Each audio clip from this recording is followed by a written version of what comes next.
Mis hermanos, un saludo a todos los hermanos y amigos acá del discipulado de Madelena. Después de un breve receso vamos a continuar estudiando este hermoso Evangelio de Juan. Y mis queridos hermanos, vamos a recordar un poquito del propósito del Evangelio de Juan. ¿Por qué estudiamos Juan? Y nos dice el mismo Juan en el versículo 31 del capítulo 20, que es para que cada uno de nosotros creamos que Jesús es el Cristo, el Hijo de Dios, y para que creyendo tengamos vida en su nombre. El Evangelio de Juan nos quiere presentar a Jesús como Dios mismo. Y recordemos que en el capítulo 1, el primer versículo nos decía que en el principio era el verbo y el verbo era Dios y el verbo estaba con Dios. Y se nos dan una serie de títulos de Jesús como el Cordero de Dios, el Hijo de Dios, el Mesías esperado, el Rey de Israel en ese capítulo 1, que nos muestran el verdadero propósito de Juan, que es mostrarnos a Jesús. Y a partir de ese capítulo 2 empezamos a ver un tema bien especial. Es que Jesús va a hacer una serie de milagros, de señales, o va a hacer algunas declaraciones importantes. Y las personas que están alrededor, muchos de ellos escuchan, pero la gran mayoría entienden mal y se enojan contra Jesús y le piden explicaciones y hasta intentan matarlo por lo que está sucediendo. Acuérdese de la boda, acuérdese de Jesús sacando a los mercaderes del templo, acuérdese de Jesús hablando en el capítulo 3 con un rabino, con Nicodemo, donde él le dice que lo que él más necesita es nacer de nuevo, conocer el nacimiento de nuevo por el Espíritu Santo. Y acuérdese en la escena del capítulo 4, donde la mujer samaritana que tiene sed le pide agua a Jesús y él le dice que él es el agua de vida eterna que puede satisfacer y quitar su sed para siempre. Y a partir del capítulo 5, todo gira alrededor de 4 fiestas judías. Acuérdese del día de reposo, donde en el capítulo 5 el Señor hace un milagro y dice que Él trabaja junto con el Padre en el versículo 17.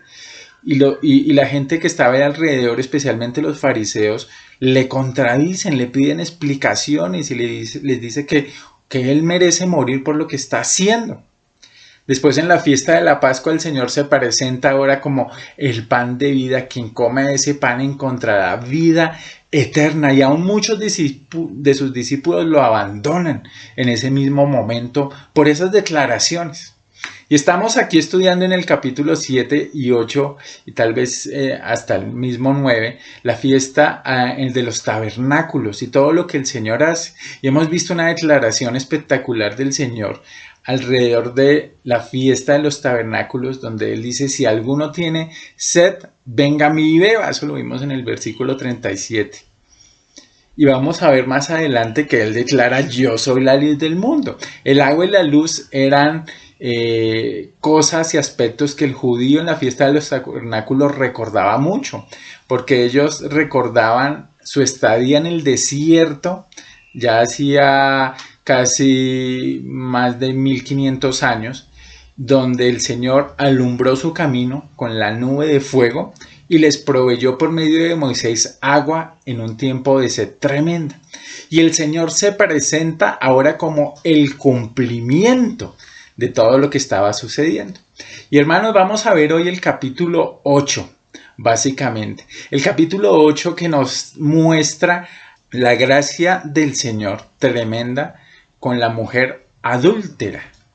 Y vemos ahí la gracia que da el Señor Jesucristo a alguien que no lo merece.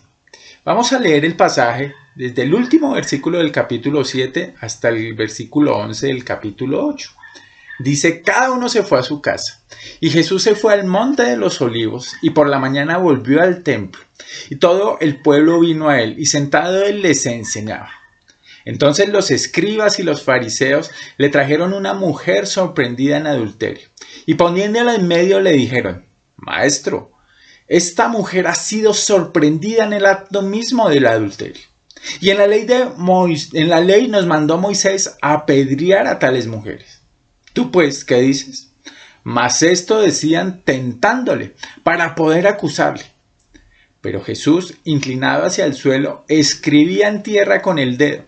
Y como insistieran en preguntarle, se enderezó y les dijo: el que de vosotros esté sin pecado, sea el primero en arrojar la piedra contra ella. E inclinándose de nuevo hacia el suelo, siguió escribiendo en tierra. Pero ellos, al oír esto, acusados por su conciencia, salían uno a uno, comenzando desde los más viejos hasta los postreros. Y quedó solo Jesús y la mujer que estaba en medio. Enderezándose Jesús y no viendo a nadie sino a la mujer, le dijo: mujer, ¿dónde están los que te acusaban? ¿Ninguno te condenó? Ella dijo: ninguno, Señor. Entonces Jesús le dijo: ni yo te condeno, vete y no peques más. Mis hermanos, esta historia es tremendamente dramática. Y la realidad es que tenemos una historia con autoridad. Muchos han controvertido si esta historia realmente la escribió Juan y si realmente es del Evangelio.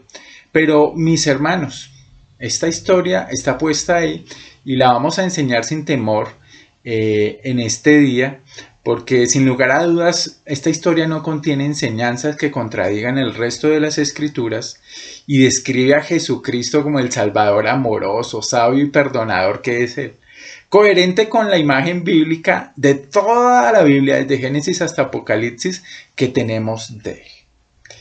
Y hermanos, vamos a iniciar pensando en el protagonista de esta historia.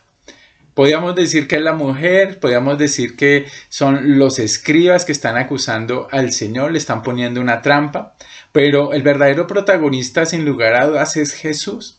Y vamos a estudiar a Jesús, Él es la figura central del drama y vamos a ver 4 características de Jesús. La primera, su humildad misericordiosa. La segunda, su sabiduría infinita. La tercera, su discurso convincente. Y la cuarta, su perdón y su gracia. La primera, entonces, vamos a leer los primeros versículos hasta el versículo 2. Dice que cada uno se fue a su casa y Jesús se fue al monte de los olivos. Y por la mañana volvió al templo y todo el pueblo vino a él. Y sentado él les enseñaba. Habíamos quedado en el capítulo 7 en Jerusalén y donde todos los que estaban ahí alrededor, todos sus contradictores, pensaban en arrestarlo y en seguramente matarlo por las declaraciones tan fuertes que daba el Señor. Y los fariseos terminan diciendo que a los soldados que si ellos se habían dejado engañar por el mismo Jesús, lo tienen como un engañador. Lo que nos dice Juan es que cada uno se fue a su casa, cada uno, pero Jesús se fue al monte de los olivos.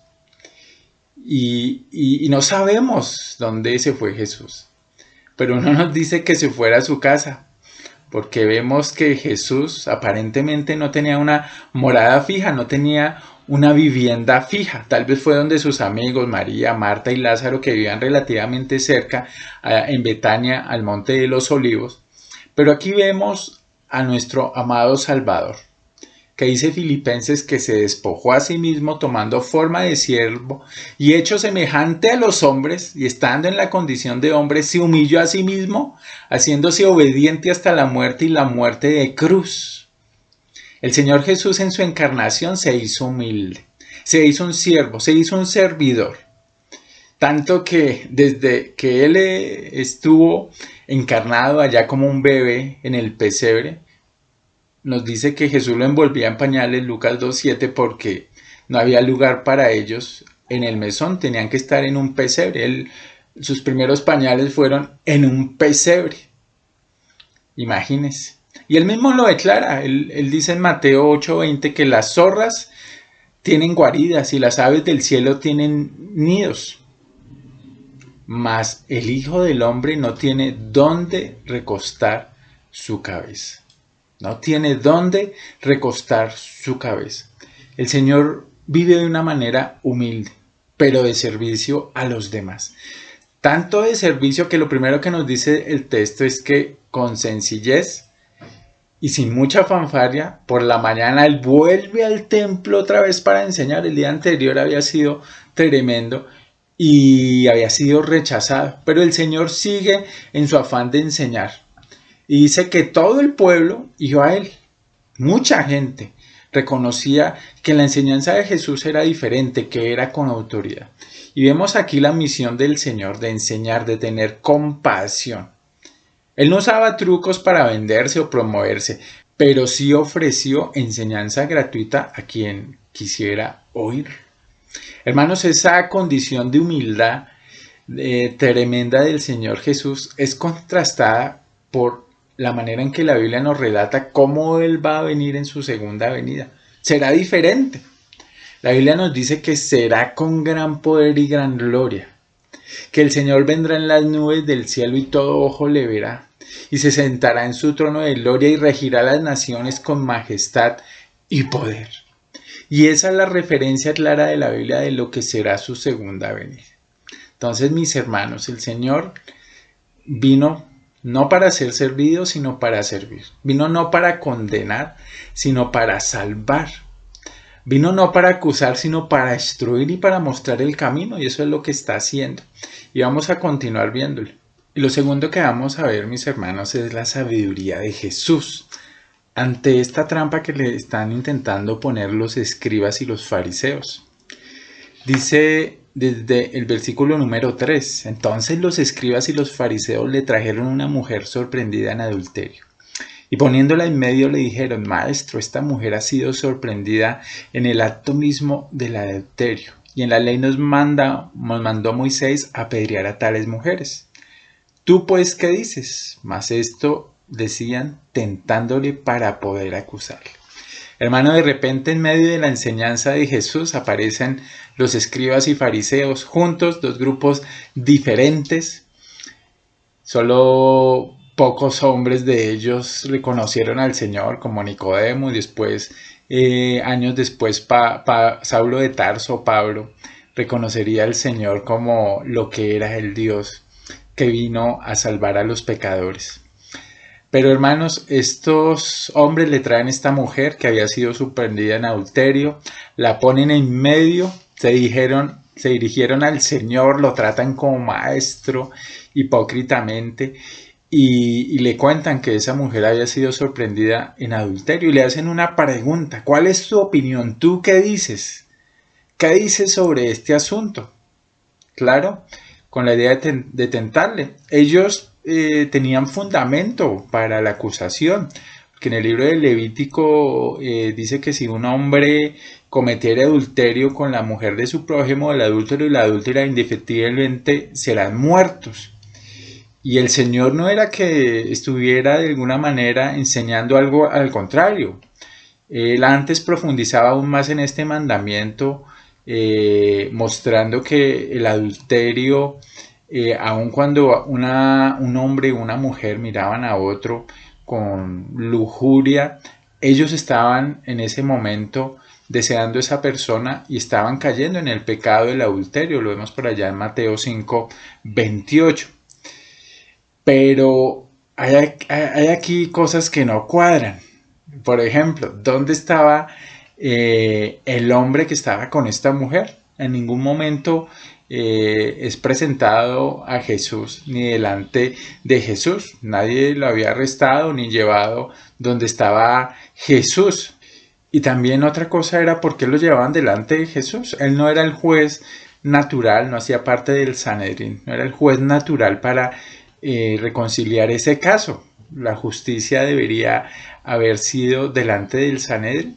Entonces lo que evidenciamos aquí es que quieren poner a Jesús en una trampa sin salida para acusarle, no solamente delante de los judíos, sino también delante de los mismos romanos. Los acusadores creían que tenían al Señor entre la espada y la pared, dice un comentarista.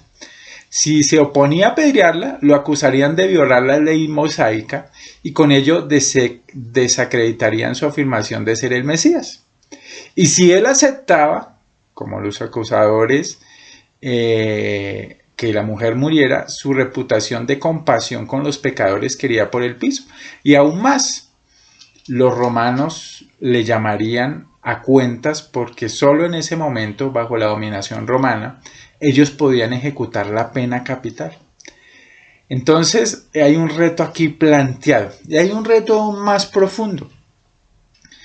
Y es un reto a lo largo de toda la Biblia y es el de armonizar la justicia y la gracia de Dios. ¿Cómo puede Dios ser justo y a la misma vez dar gracia y perdonar a los pecadores cuando ha dicho que no pasará por culpable al inocente ni al inocente por culpable? En el Antiguo Testamento el Señor nos decía que toda alma que pecare esa morirá, por ejemplo en Ezequiel 18:4. Y ya en Romanos 2:12 nos dice que porque todos los que están bajo la ley han pecado, por la ley serán juzgados. Y pues la ley lo que produce sin lugar a dudas es ira. Y la respuesta para reconciliar la justicia y la gracia del Señor, sin lugar a dudas, es la cruz del Señor Jesucristo. El Señor Jesucristo en la cruz recibió la paga por el pecado de cada uno de nosotros. Y por eso Dios ahora nos puede dar misericordia y gracia y no se está contradiciendo. Quiero que leamos, por ejemplo, Romanos 8:3. Dice, porque lo que era imposible para la ley, reconciliar estas dos cosas, por cuanto era débil por la carne, Dios enviando a su Hijo en semejanza de carne de pecado, y a causa del pecado condenó al pecado en la carne. Condenó al pecado, o sea, hubo un juicio para nuestro pecado. Y en 1 de Pedro 2:24, por ejemplo, dice, él llevó nuestros pecados en su cuerpo sobre el madero, para que nosotros, estando muertos a los pecados, vivamos la justicia, y por cuya herida fuimos sanados. Y en el libro de Romanos nos dice que seremos justificados gratuitamente por su gracia mediante la redención que es en Cristo Jesús, a quien Dios puso como propiciación por medio de la fe en su sangre para manifestar su justicia a causa de haber pasado por alto en su paciencia los pecados pasados. Entonces es en Jesucristo, hermano, donde la gracia y la justicia de Dios se hacen patentes.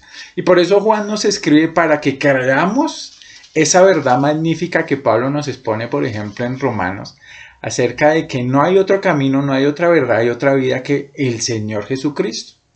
Y que el Señor ha mostrado su misericordia para con nosotros en que Él fue a la cruz y llevó nuestros pecados. Y en medio de toda esa controversia con la mujer adúltera, nos dice que Jesús meditaba su respuesta. Él dice que inclinado hacia el suelo, escribía en tierra con el dedo. No sabemos lo que el Señor escribía con el dedo. No sabemos qué estaba pensando el Señor. Y eso también sería extraño para los que estaban ahí en medio pues, de ese conflicto, de ese drama particular. Pero el Señor responde. Y responde de manera muy sabia, y esa es la sabiduría de nuestro amado Salvador. El que de vosotros esté sin pecado, sea el primero en arrojar la piedra contra ella.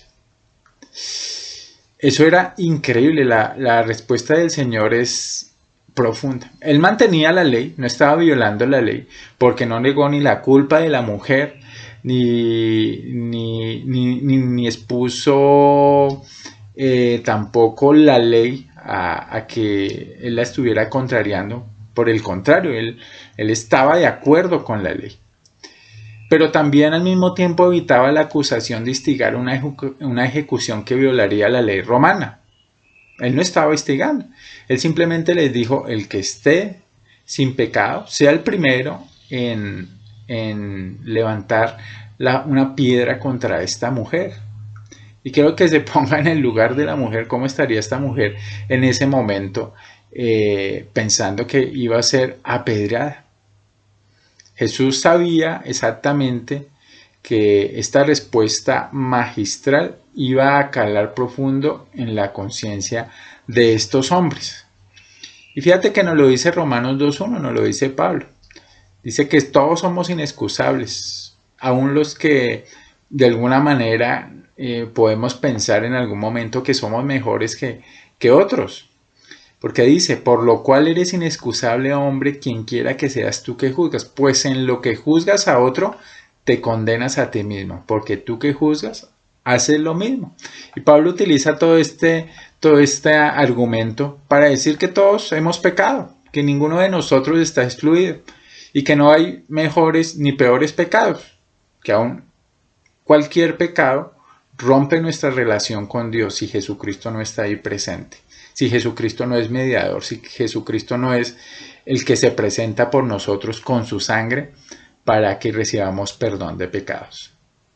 Y mis hermanos, hemos visto la humildad del Señor Jesús, su sabiduría en este asunto con la trampa, y vamos a ver un tercer punto, y es su enseñanza convincente. En el versículo 9, la parte A, dice: pero ellos, al oír esto, acusados por su conciencia, salían uno a uno, comenzando desde los más viejos hasta los postreros. Hermanos, al oír la respuesta del Señor Jesús, los escribas y los fariseos pues quedaron sumamente atónitos y empezaron a salir desde los más viejos a los postreros, dice, acusados por su conciencia.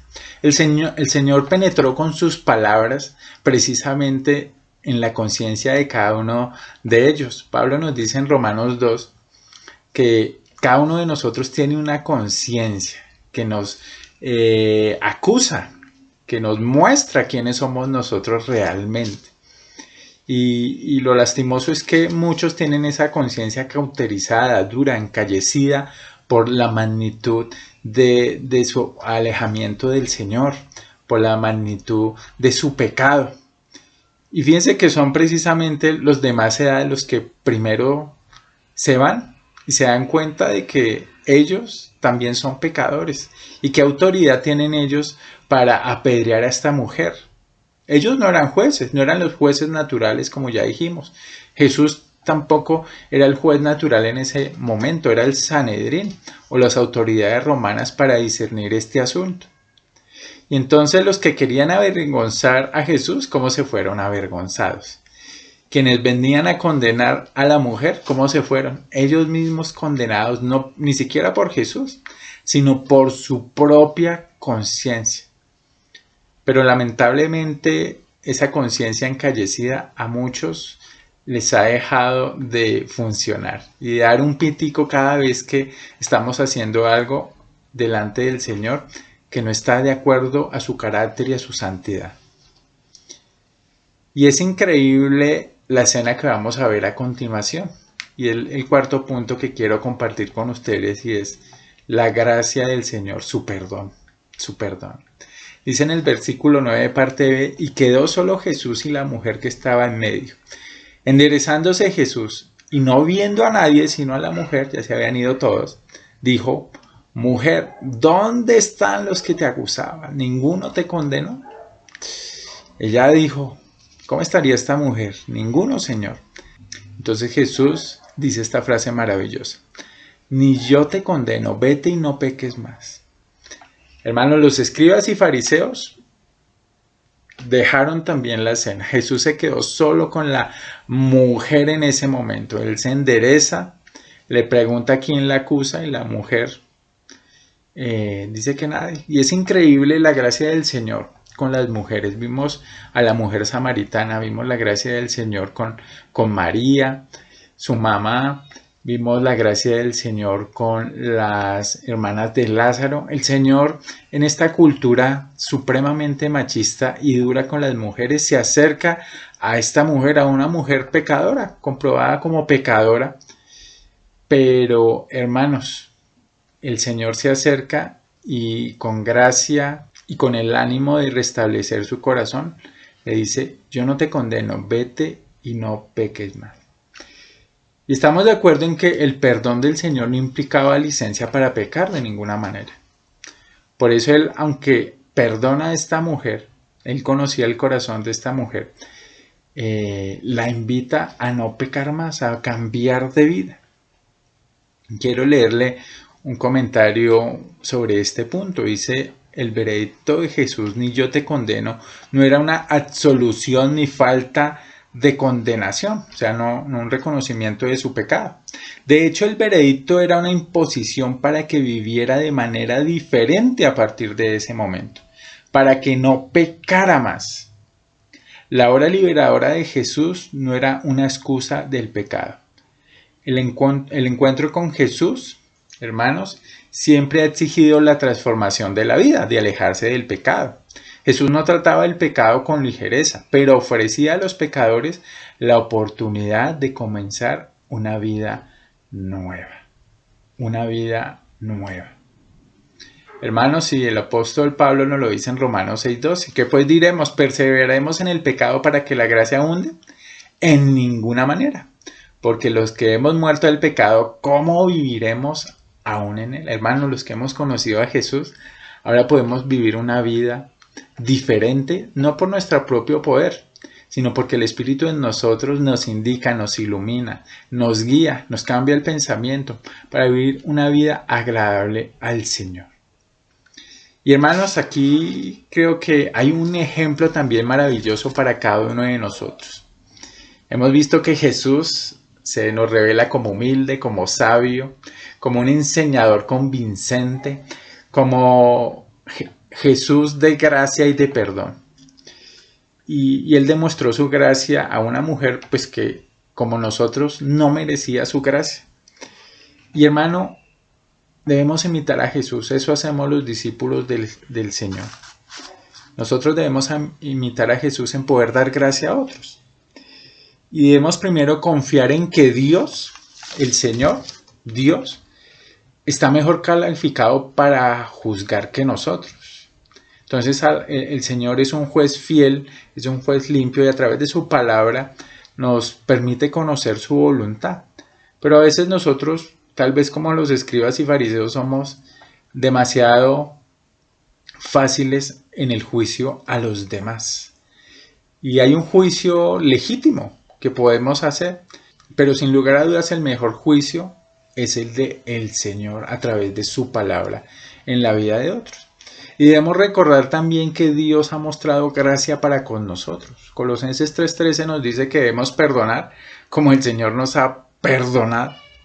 Y esa gracia que el Señor ha mostrado a cada uno de nosotros es un buen incentivo a cada uno de nosotros para que podamos perdonar a otros. Y esta máxima del Señor en Mateo 7:12 es con la que quiero cerrar. Trata a los demás como te gustaría que te trataran a ti. ¿A quién de nosotros quiere ser acusado de una mala manera, aun cuando hagamos las cosas mal? Por ejemplo, Pablo le dice a los Gálatas que si alguno está haciendo mal, pecando, sean con mansedumbre los que vayan a él y se acerquen y le digan con amor y mansedumbre acerca de su error, acerca de lo que está haciendo mal. Y lamentablemente, hermanos, tratamos a otros, aún con fundamento para hablarles y mostrarles sus pecados, de la manera que tal vez no nos gustaría que a nosotros nos trataran. Y con esto, hermano, quiero que oremos, démosle gracias al Señor por la palabra que nos ha regalado hoy a cada uno de nosotros y que el Señor nos muestre particularmente en qué áreas debemos trabajar en base a lo que aprendimos hoy. Nuestro Padre amado, te damos muchas gracias por este tiempo de estudio. Gracias por Jesús, Jesús humilde, Jesús sabio, Jesús un enseñador que lo hace con amor y con convicción. Y por ese Jesús perdonador, Señor, que claro, nos muestra nuestro propio pecado, pero también ofrece gracia, ofrece perdón. Y para que eso fuera posible, Él mismo fue a la cruz para morir, para recibir el castigo y la ira que nosotros merecíamos recibir, Señor. Y hoy nos ofrece a cada uno de nosotros, Señor, el agua viva, completamente gratuita, Señor. Te damos gracias porque sigues siendo justo, pero muestras tu misericordia y tu misericordia también nos ha alcanzado a nosotros y a muchos de los que amamos. Y te pedimos por los que tal vez, Señor, no han recibido esa misericordia, para que tu mano poderosa convenza corazones. Te damos muchas gracias por este tiempo en el nombre de Jesús. Amén.